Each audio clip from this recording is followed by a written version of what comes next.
Hello, everyone, and welcome back to the Washington Nationals MVP Baseball 2005 series. We're in, I think, about episode 8 now, and we are in the month of August.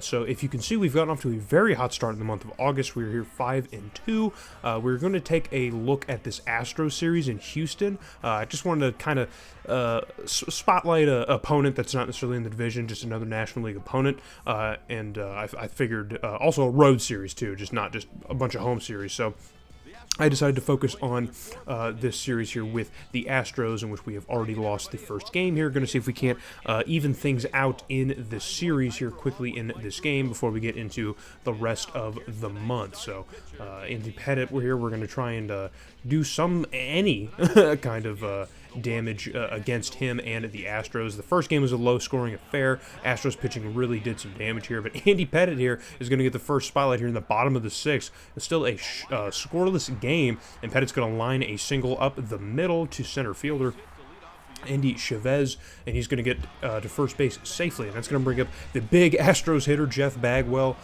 famous Jeff Bagwell, and Jeff Bagwell is going to get a hold of this one in the top of the zone and absolutely hammer it out to left field, and that one is going to go, and I didn't see it come down. I know it did in the replay, but originally I did not see this one come back down, so they're going to fire off the fireworks here in Minute Maid Park, and of course the train, the lovely choo-choo train. I think they could have put maybe 20 minutes more of effort and made the wheels move, but hey, I'm just nitpicking here. That's obviously not a big thing. If I was an Astros fan, that would be a massive thing, but I'm not an Astros fan, obviously. Yeah, dude, just Jeff Bagwell, gotta try and avoid that. I mean, that was a pitch high up in the zone, and still he just got a piece of that. So Adam Everett now in the bottom of the seventh here in a 3-1 count. You know this one's got to get into the zone, and it does, and Everett absolutely turns on it and sends this one out to left field as well, just like Bagwell an inning prior.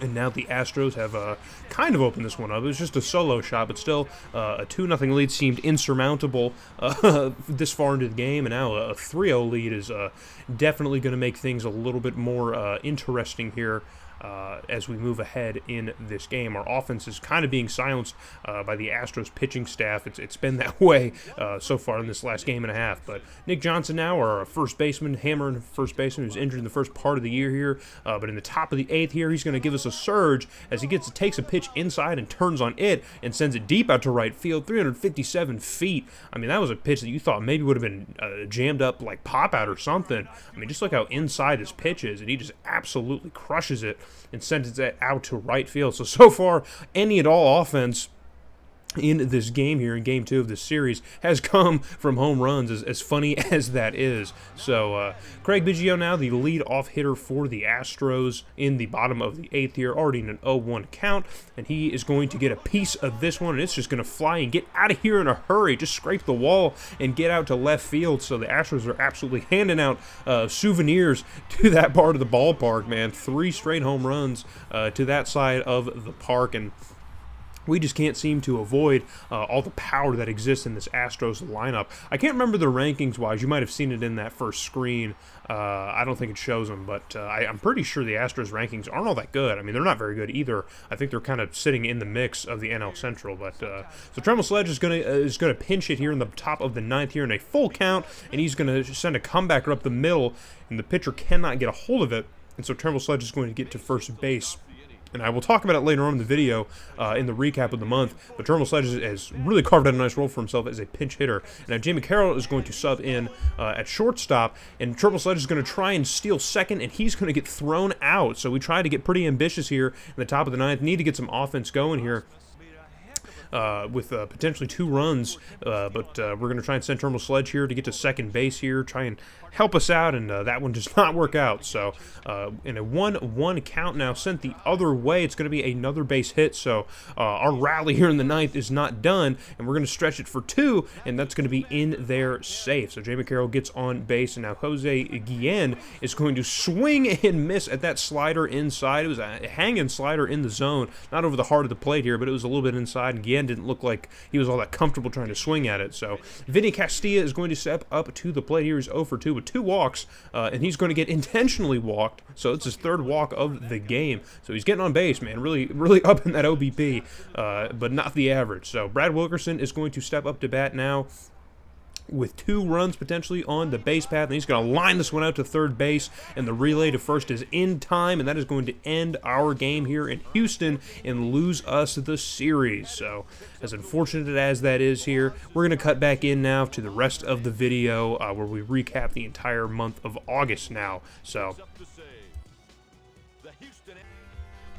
hello everyone, and we are now back in after the tough loss to the Astros, and here I've already went through the rest of the month, but as I mentioned in the first half of the video, I managed these games. I'm not simming them. So someone recommended that to me in my comments, so I talked about it in the trade deadline video, whether I was actually going to do it or not, but I actually sat down and managed through all these games today. Took a while. It took a while, but this is the results. Looking over the month here, we had a 500 month. You know, it's not as better. I mean, we won 15 games last month, so we were a little bit better last month, but you know, it's the second, I guess, second positive month in a row, you know, versus all the losing that we did in the first half of the year, the first few months, especially April. So, but unfortunately, when you're already about 20 games under 500, a 500 month really doesn't do much for you as far as gaining any ground. So we're about as bad as we were beforehand. And as you can see, there's a 6-game losing streak in the middle of this month. So the team was pretty unwatchable for still a large chunk of August. So because I managed them, and I just finished managing them before I started recording, it's all fresh in my head here, because unfortunately, as far as I can tell, there's not a splits button. I can't really show you guys stats for just the month for our players, so I'll really just kind of have to go off of my word. I don't even think you can look at box scores, I don't think. You might be able to. Let me see, because I think I've tried this before, and I couldn't see here.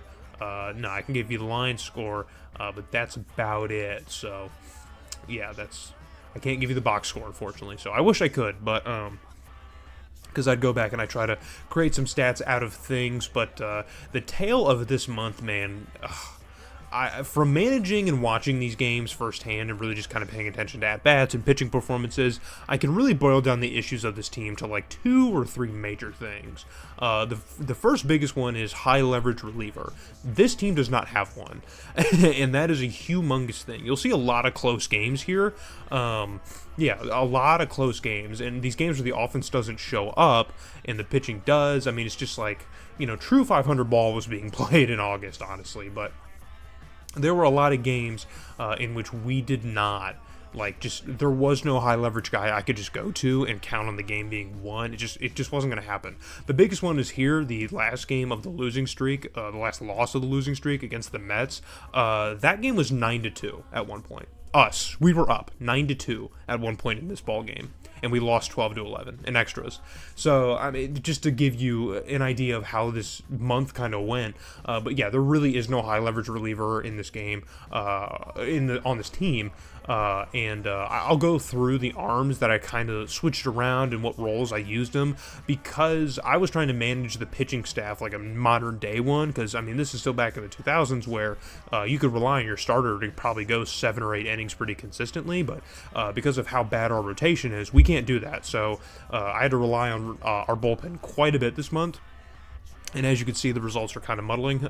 But I mean, there was, because of that, the role of long relief and middle relief kind of didn't really matter, because most guys had enough stamina to go at least 2 innings. So if I really needed that to happen from somebody, middle or long relief, I could get that. So, and then same thing with setup and closer. I just threw those roles out because there just were no guys.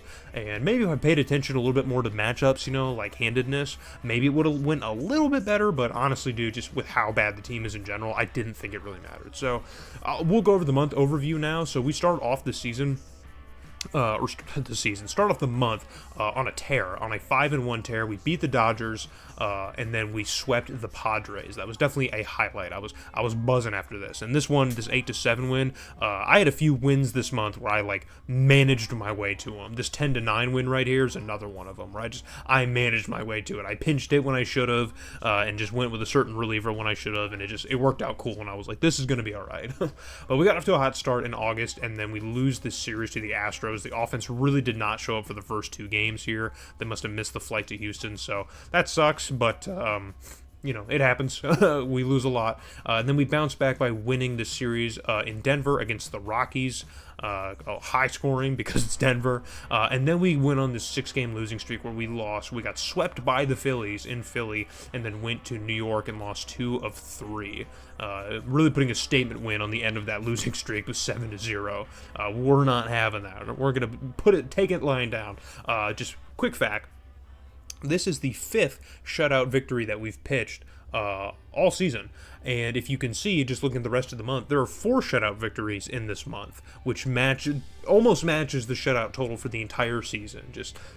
So maybe that's something to look at when we talk about me managing the games versus just simming them. Maybe that's the reason for, stuff like that, but I don't know. But we followed up with another pretty dominant shutout win over the Reds in Game 1, but then the Reds would take the next 2 games from us, and then we would beat the Cardinals take 2 of 3 from the Cardinals before heading to Atlanta and taking 2 of 3 with Game 4 being the first day of September. So I figured I'd do that in the September month. I know it's kind of weird, just awkward, but I don't know. I feel better just putting it between the months and not, between series. So, but that's how the month pans out, and that's how we get a 14-14 record. So the other thing that I put here, or I don't know if I will put it in. I probably just won't put it in. I'll just tell you guys. I recorded it, but it's awkward. So the big thing that happened as far as injuries or anything go, we did have a couple to the big league club that are worth mentioning. So the biggest one, however, still here, is Christian Guzman.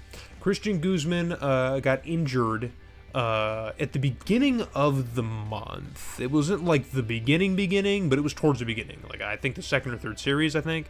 I can't remember exactly. It was probably towards the middle of the month, actually. But he broke his finger, or fractured his finger, it says. And as you can see, he's only got 1 day left. So, you know what I mean? It was a 23-day injury, I think. So he's got 1 day left. So, it was most of the month. You can do that math.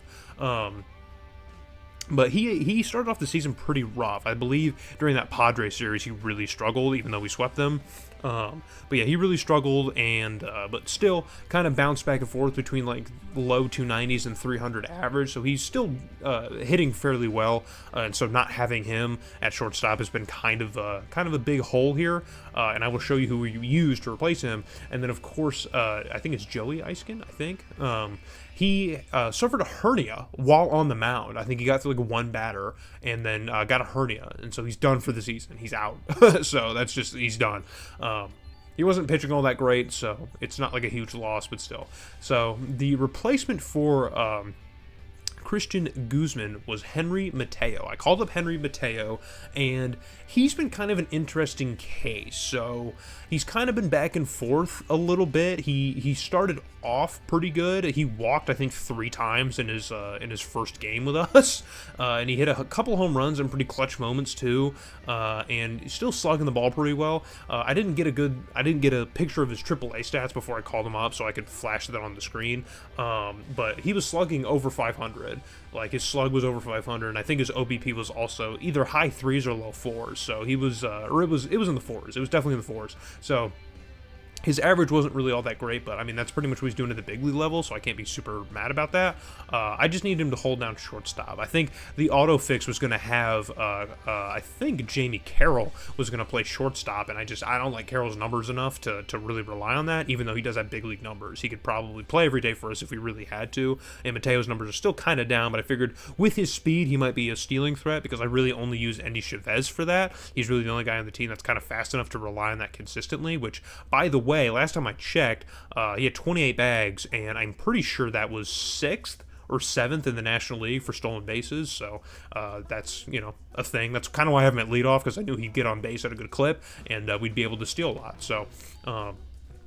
But yeah, and now looking over the pitching side of things, where I guess I didn't even really go through the offense here and kind of talk about things. There's not much, I guess, to talk about. Everyone's kind of hitting the same way they have been. No one's really fallen off a lot. Jose Vidro's still having a freaking crazy year. Vinny Castillo cooled off a lot this month, I think. He struggled quite a bit. He got tired a lot, and I needed to sub him out, and that, yeah, just still kind of slugging it fairly well, but yeah, cooled off, I think, a bit here in August.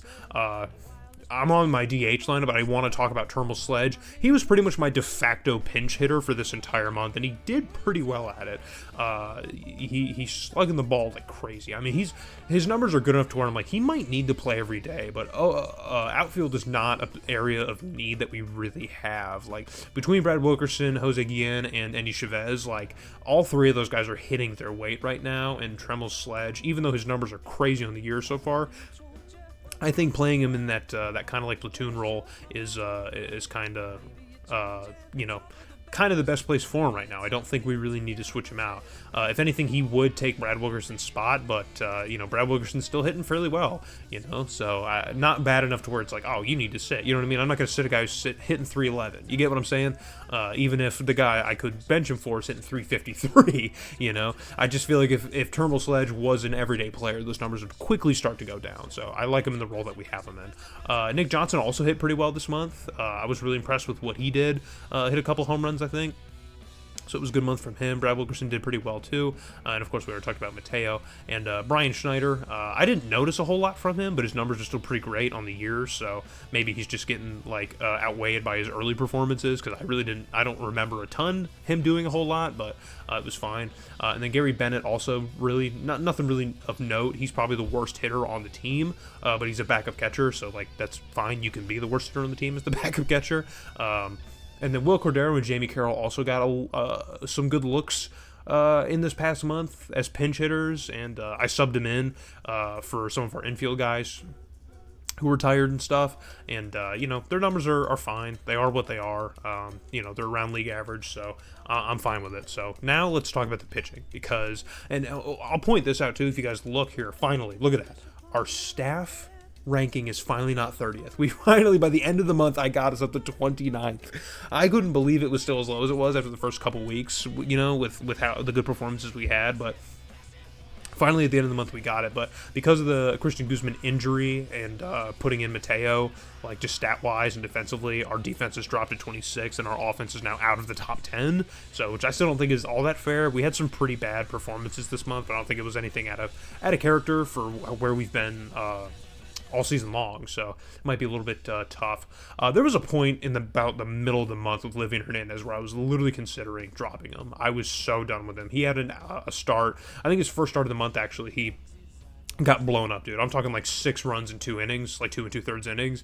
I was like, dude, this cannot go on. I cannot just keep letting Livian Hernandez do this. But he surprisingly actually kind of came back around towards the second half of the month. He actually had a pretty decent second half of the month. He won his last 2 starts and pitched pretty well. I think only allowed about 2 runs in each of them, went about 5 or 6 innings. So pretty good in the second half of the month, but numbers still aren't that great. Still an ERA over 6, but he's about to hit 100 strikeouts, so that's worth noting, I guess. Tony Armas Jr. kind of back and forth, struggling a little bit. I think he had a start or 2 that was pretty rough, but ultimately kind of came back around and was decent, ERA still a little over 4, but he did hit the 100 strikeout mark, so I'm okay with that. Sean Hill, man, the ERA is inflated from some of his worst starts. He was great this month. I was dealing with him, bro. We're talking 6-7 innings, bro. He was throwing shutout ball or 1-run ball, really good month from Sean Hill, just good stuff. So I'm glad to see that. Tomooka, his big thing, that was one of the, when I said at the beginning of the video, 2 or 3 major issues with this team. One of them is Tomooka and homers, bro. He just leaving stuff over the heart of the plate, man. His big thing is home runs. He just cannot stop the long ball, and that's why he's kind of struggling, is that home run thing. He really gives up a lot of hard hit contact, and that's he's really getting burned on that. So that's why the ERA is kind of rough. But I think his ERA was worse when I started managing, so I think I've gotten him closer to 5. But still, man, it's rough. It's tough when you got 3 guys in your rotation that are all approaching that area. You know what I mean? And then Sunwoo Kim was pretty decent. I think I had some sketchy little starts with him, but he was ultimately pretty consistent and just really solid. He's the best starter in our rotation. He was before the month started, and he still is. So give him his flowers. In the bullpen, Dan Smith I used at the beginning of the month quite a bit, but I ended up stopping. His ERA is pretty bad. I couldn't really get it to come back down. just nothing great that I would really run home to. TJ Tucker is a very weird case. He had a low 2 ERA when this month started, and so I tried to use him in a little bit more higher leverage, but he just couldn't do it. He just couldn't handle the workload. So I think his ERA is inflated, and the same with that win-loss record. I mean, I know the stat doesn't matter anymore, but like, it's crazy that he's 9-5, because I had so many instances where I would put him in to try and stop the bleeding, and he would just make it so much worse. So yeah, his numbers are weird, man, because I know he's got a 2.63 ERA, but I mean, he was rough this month. I really struggled with getting consistency out of TJ Tucker. Luis Ayala has he's kind of become, in the last week or so of this month, I ended up using him as my de facto closer. He was like our high leverage guy. There was a couple games in the last 2 series of this month where I put him in like the 8th and just let him run it, and he did a good job. So his ERA is a little inflated over 3. But his walks are low, and he did good. I mean, he did good towards the end of this month, so I got to give him his respect. Rocky Biddle, I tried using a bit more to get that ERA down because it was over 9 when this month started, and I'm like, that's not real. That's a video game number. Let me try and get it to a normal level, and I was able to get some good outings from him, get it down a good bit, but ultimately I couldn't really make it work with him, so he's got to go. But Toledo's using an all prospect bullpen right now. I don't know why. All the guys we banished down there are not there, so I think we might just be stuck with these guys here, so it is what it is. Seth Griesinger is a guy I really want to flame right now. In the beginning of the month, the first couple weeks or a few series, he was the high leverage guy. He was the closer, he was that guy, and then at some point he just couldn't do it anymore. I had his ERA under 2 at one point. It was a 190, and now it's 260. He just could not handle that workload. I couldn't get it out of him. So his numbers are still good on the year, but dude, I could not do it with him. He really struggled. So maybe I need to put him, use him more as that long relief and just kind of roll with that, but I don't know, man. I really struggle with him. I tried using him. He's got the best stuff, I think, of anyone in our bullpen, so, he's only got 3 pitches, so, he should be that kind of role, but I just couldn't get it out of him consistently. I really couldn't. And then lastly, we talk about Chad Cordero, man. This guy, again, another arm that just pissed me off because he was a guy who's, the game puts him in the closer role, but I just could not get it out of him. Couldn't get consistency from him. If I had to put him in for a reason, he was giving up the lead instantly. That was just and he's 23, so I can't expect too much from him, but still, man, that was just, it was a rough month for him. It was really a tough month for Chad Cordero, and yeah, so that's where I'm I don't know who I can really go to, because none of these guys are really high leverage dudes. By the end of the month, I was just struggling to get consistency from any of these guys, and I just really couldn't get it. So, but that is how the month pretty much went down. I will show you guys, I guess, the around the league stuff here, the standings, if you will, because we love to do that. So here we sit here, 21 games, I guess, under 500. There was a point I think I got us to about 15, I think.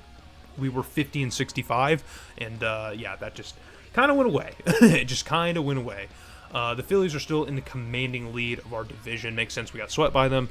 And then the Mets are right behind them. It is a tight race, and the Marlins aren't really out of it either. They've kind of really thrown their hat into the race. I think it's kind of been a wash past the Phillies for the last few months, but things are really kind of I guess heating up. The race is heating up, and the Braves are kind of getting closer to us than they are to anybody else, so which is weird, interesting. In the AL West, it is still kind of a disaster division, but the Athletics are kind of padding their lead in the AL West, and the rest of the teams are just kind of falling off. We do have a better record than the Mariners, just point that out. Just point out all the teams we have a better record than. In the AL Central, the Tigers are really just running away with it, man, just running away with it. They must have had a great month, because I think it was a little bit closer than that in July, so for them to be so far now is kind of nuts. The Indians, though, they're still trying. Boy, are they still trying. And then after that, yeah, it just kind of, the White Sox are not that far from the Indians, but, yeah, that's the state of the AL Central, so we do have a better record than the Royals, so point that out. That's 2 now. And then in the AL East, the Red Sox and Yankees are just about tied. The Red Sox have about a half game over the Yankees, so that's tough for the rivalry, man. That's going to be a tight race down the stretch here. And the Blue Jays are kind of in it, but not really. And then the Orioles and Rays are just about out of it. The Rays definitely are out of it. We have a much better record than the Rays. Not much better, but about 4 games more, so I'll take that. And then in the NL West, the race between the Padres and Dodgers is starting to kind of widen a little bit here. It's kind of crazy to think we beat both of those teams in this month. That's like nuts to think about. But we even swept the Padres. But the Padres are 20 games over 500, and they're holding on to the NL West division right now. The Dodgers are only about a handful of games out. I guess they could close the gap, but I don't see that really happening. And then the Giants and Rockies are also kind of somewhere in the mix at 500, but they're really not. So they're probably playing for a wild card, if anything, if that's even possible. But I'd say the Dodgers probably have that one just about under wraps, honestly. Or no, I guess you see right below the Mets do. So the Dodgers not even. So if the Giants and Rockies can't even catch the Dodgers, then they're definitely not going to catch playoffs. I can tell you that much. And the Diamondbacks have one game more over us in terms of record. And then in the loaded NL Central, the Cardinals are sitting atop here. They've created quite the gap for themselves as well. The Astros here at 500, the Pirates a couple games under 500, and then with the Reds also kind of sitting in that mix, and then the Brewers and Cubs where things start to fall off, and we have a better record than the Cubs do. So, about 26 maybe. I think we're 26th in the league probably in terms of just overall record. So that's 57 and 76. So not great. I wanted to try and at least hit 70 wins, which I think is still technically possible, but we'd have to pretty much play 500 ball really just through September, which I guess isn't really like a far cry now as we look at the schedule. It's not like impossible to do, but I mean, it will be tough because, yeah, we only have 2 games in October, so we can afford to lose a couple games here in September, but we got to make that up against the Phillies in October, which I doubt we'll do. So we have this last game against the Braves. We at the very least can at least split the series, if not take it, so that's a good place to be. Then we have a tough series here against the Phillies, a lot of division games this month. And then there's 4 games set against the Marlins. So the Marlins are, of course, playing for playoffs. They're playoff live, so we cannot expect to take this series lightly. And then we have another series against the Braves here. This might be able to close that gap between us and them if this first week and a half goes well for us. And then we have another road series against the Mets. I'll probably showcase the game from this series against the Mets at Shea Stadium. And then we have a road series against the Padres before coming home with the Giants. Kind of weird that we go out west and then come back home to play another West team, but whatever. And then we have another series against the Mets and then the Marlins, and then we close off with the first game of a 3-game set against the Phillies. So between all of these games, I really don't see us performing that well. I really don't. This is a pretty tough September to try to get through.